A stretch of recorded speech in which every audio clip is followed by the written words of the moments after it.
Oke, Tangerang Rep masih seperti biasa, masih berantakan, tapi sudah ada progres. Tiang-tiang sudah dipasang, tinggal kita memperkuat bawahnya dulu, kita selesaiin bagian bawahnya dulu, sama penanaman dulu, serta media tanam, nanti baru menyusul bagian atasnya. Karena kalau misalkan bagian bawah belum kuat, ya nanti bahaya juga nih. Nanti di sini akan saya bikin tanaman juga, media tanam juga. Di sini media tanam. Ini saya baru hari ini dapat kelar bikin bibit juga, baru nancepin rootstock ya. Itu putih-putih Aquaprof menjaga penguapan. Di sini entar dulu biar kelihatan jelas. Ini semai rootstock massal.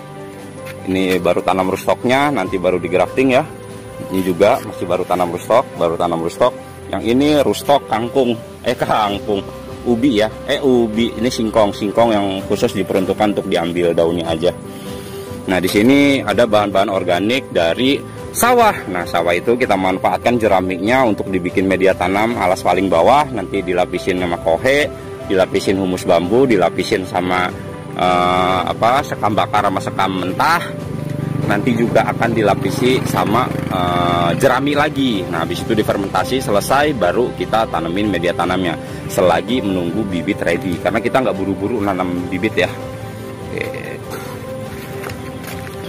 Sini saya akan tanam 2 bibit. Kenapa? Harusnya kan 1 bibit, kok tanamnya jadi 2 bibit? Aduh, senggol pacul. Nah kenapa mau nanam 2 bibit? Nah karena di sini untuk di depan khusus kita akan membuat display. Nah display untuk apa? Display untuk showing buah, untuk show buah-buah di sini yang banyak, dan bukan dilakukan sistem pruning serempak, tapi selalu ada buah, karena untuk display emang kita peruntukannya seperti itu. Nah bibitnya sudah ada, jadi begitu ini dulunya kan udah media tanam anggur ya. Nah sekarang tinggal gemburin aja media tanam. Lah media tanam kok nggak pakai media tanam baru? Ngapain pakai media tanam baru? Fungsi daripada media tanam satu, cuma tempat akar berlabuh. Artinya pupuk kita yang kasih, makanan kita yang kasih gitu. Nah selama dia terjaga gembur dan tidak diinjak dengan kaki, itu aman-aman saja. Karena kalau diinjak dengan kaki tentunya akan jadi padat guys. Aduh usil aja nih Om Ki. Kan jadi padat, digemburin lagi, aman. Oke, kita juga mau nanam rootstock nih, nanam rootstock dulu ya. Ini rootstocknya yang akan dipakai di Tangerang Grape. Oke, langkah yang pertama, karena di sini saya pakai planter bag ukuran 11 liter ya di rootstocknya, kita keluarkan dulu dari polybagnya. Oke, seperti ini. Kok nggak disobek aja Om Eki? Nggak usah disobek, begini aja sudah cukup. Nah. Terus gini ya guys, pastikan akar itu tidak menggulung. Kalau misalkan akarnya menggulung, justru itu akan berbahaya. Karena apa? Kalau misalkan dia akarnya menggulung, nanti ketika udah dewasa, akar itu pergerakannya bukan semata-mata dia bisa bergerak seperti layaknya makhluk hidup gitu. Tapi lebih baik kita ilustrasikan dalam sebuah gambar. Dapat ilmu tapi di lantai. Gak apa-apa. Kita punya suatu bibit anggur yang ada di dalam polybag ataupun di dalam planter bag yang ukurannya besar. Nah, kita ilustrasikan ya. Di sini ada pohon anggurnya. Daunnya terserah mau bibit yang gede, mau bibit yang kecil.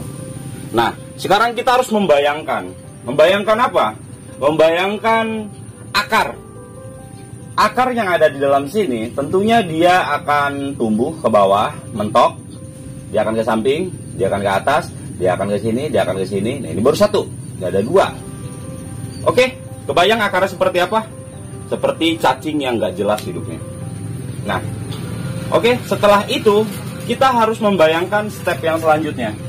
Teman-teman biasanya nanamnya seperti ini. Ini kita anggap ini sebuah tanah, dan di sini ketika polybagnya sudah dilepas, tentunya pohon itu akan ditanam seperti ini. Ya. Tapi ini udah gak ada polybagnya, tapi bentuk tanahnya adalah seperti ini, dan ini pohon anggurnya yang salah. Sini ada akarnya kan, dia nggak jelas bentuknya. Akar ini guys, akar ini tuh tidak bisa bergerak. Bergeraknya suatu akar adalah dia tumbuh. Nah itu dia bergerak suatu akar tuh dengan cara dia tumbuh. Bayangin teman-teman, kalau misalkan di sini akar sudah seperti ini, dia tumbuh ya. Misalkan dia tumbuh lagi ke sini, dia lanjut ke sini. Oke? Oke, dia tumbuh seperti ini. Mungkin sebagian daripada teman-teman ya melakukan teknik penanaman seperti ini gitu. Teknik penanaman seperti ini, oke, kita akan membayangkan ketika ujung tanaman ini mengonsumsi nutrisinya di ujung tanaman kan, di akar-akar tersier, akar-akar bulu tanaman di sini, di ujung-ujung tanaman. Nutrisi akan dibawa ke sini, dia ngeliuk-ngeliuk dulu nggak jelas, baru dia dibawa ke atas. Apakah ada sesuatu yang error di sini dari awal kita tanam? Kalau menurut pendapat saya, ini jelas adalah sesuatu yang error. Kita akan berkaca balik kepada teknik orang luar negeri menanam anggur itu seperti apa. Hapus dulu. Orang luar negeri menanam anggur dalam jumlah yang banyak, dia menggunakan bibit tidak seperti yang Indonesia lakukan. Orang luar negeri itu menanam bibit dengan cara menanam bare root. Dia panen bare rootannya, ini pohon anggurnya, dia potong akarnya, oke? Dia potong akarnya, ini akarnya sudah kepotong, barulah mereka tanam. Ketika akar baru tumbuh, bentuknya cantik. Tidak belok-belok seperti itu. Tidak belok-belok seperti di Indonesia yang nggak jelas, gitu kan? Ya harus dikasih tahu yang seperti ini. Sepele nggak ini? Wah, benar-benar sangat sepele. Tapi mempengaruhi nggak kinerja dari tanaman kita? Oh, sangat mempengaruhi. Kenapa sangat mempengaruhi?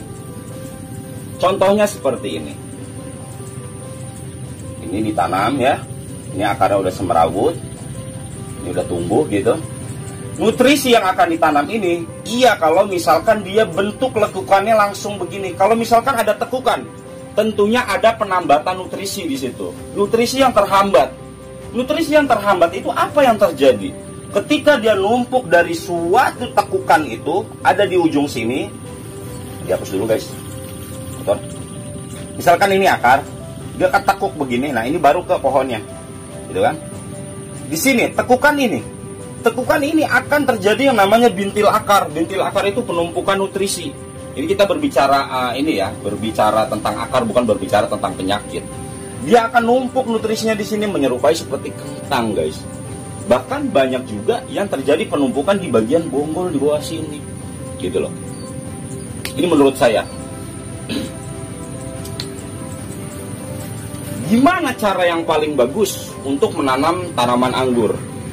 Kita punya pohon di polybag kecil dengan bibit yang tidak terlalu panjang tentunya batangnya, dan dia sudah ada daunnya gitu ya. Ini di sini ada akarnya, dia ngeluntung begini. Kebanyakan emang orang Indonesia bikin seperti itu. Gimana caranya yang paling bagus? Bukan dengan cara kita buka dan kita potong akarnya, bukan. Tapi dengan cara pertama, kita rendam dulu dengan air si bibit tersebut. Supaya apa? Supaya si tanah yang ada di dalam sini itu lembut dulu. Nah setelah lembut, kita bersihkan dari tanah-tanah itu. Kita bersihkan dari tanah-tanah itu, jadi tanahnya sudah hilang, jadi tinggal seperti ini doang. Nah, ketika kita tanam di dalam tanah, pohonnya, kita gerai akarnya. Tapi hati-hati jangan sampai putus. Ada resiko mati, Om Eki. Lebih baik tanaman ini mati daripada udah gede tapi menimbulkan suatu masalah di kemudian hari. Tapi kalau misalkan dia survive dan selamat dari proses ini, tentunya akan punya tanaman bibit dengan pohon yang berkualitas tinggi serta morfologi akar yang baik. Kenapa? Orang-orang itu kalau nanam rootstock dulu baru di grafting itu bagus. Oke. Ditanam cuttingnya langsung di tanah. Ada kesempatan akar untuk menggulung-gulung di sini. Kalau tanahnya gembur nggak ada. Begitu dia tumbuh dari sini, dia langsung tumbuh, dia langsung mencari, guys. Lihat, betul kan? Langsung mencari. Jadi morfologinya bagus. Nyedot di akar, lari ke sini langsung naik ke atas. Nyedot di akar, dari sini langsung naik di atas. Ya kalau ngegulung-gulung dulu, akarnya di sini. Nyedot di sini, dia ngegulung, muter-muter nggak jelas baru naik ke atas. prinsip ini menurut saya bukan hanya diterapkan untuk petani anggur ya, ke semua tanaman menurut saya, semua tanaman. Contohnya adalah kita punya tanaman di planter bag yang sudah begitu besar dan akarnya menumpuk. Daya cengkeram dari tanaman yang ini ya, yang di sini akarnya banyak, daya cengkeramnya dan menahan angin akan lebih bagus apabila dilakukan penggerayan dulu. Jadi akarnya itu akan lebih kuat, menggigit di bagian samping seperti pondasi angkur yang begitu kuat. Sepele, asli ini benar-benar sepele gitu, tapi apabila diterapkan tentunya hasilnya akan maksimal. Dari ilustrasi ini butuh praktek atau tidak? Menurut saya tidak butuh praktek, karena sebagian besar teman-teman adalah teman-teman yang pintar dan mudah mengerti dengan pembahasan seperti ini. Sepele ya guys, tapi sepele itulah yang bikin kita itu bagus gitu. Dari berbagai tanaman yang saya tanam melalui teknik saya tanam dulu rootstocknya gitu, baru di grafting, itu hasilnya lebih bagus ya guys. Tapi bukan berarti yang ada di polybag itu ditanam itu nggak bagus, tapi harus ada cara penanganannya dulu. Ya seperti itu. Terutama kita menanam semi indukan yang notabene di dalam planter bag itu akarnya sudah menggumpal kemana-mana. Alangkah lebih baiknya media tanamnya dibuang nggak dibuang, nanti dipakai juga. Tapi yang penting kita sudah memanajemen akarnya. Oke guys, gitu aja. Semoga bermanfaat. Buat saya ilmunya bagus banget sih kalau misalkan semua orang Indonesia ini tahu gitu. Boleh minta tolong nggak teman-teman? Tolong bagikan di beranda Facebook kalian atau dimanapun itu. Jangan lupa di subscribe juga. Karena semakin menyebar pengetahuan ini tentunya akan semakin bagus untuk bisa diterapkan di Indonesia dan pertanian maju. Pertanian di Indonesia akan lebih maju. Kalau pertanian Indonesia maju, kita udah nggak sulit pangan lagi. Kita bisa makan anggur sepuasnya, kita bisa makan buah apapun sepuasnya gitu. Yuk subscribe Eki Pasmadirja channel.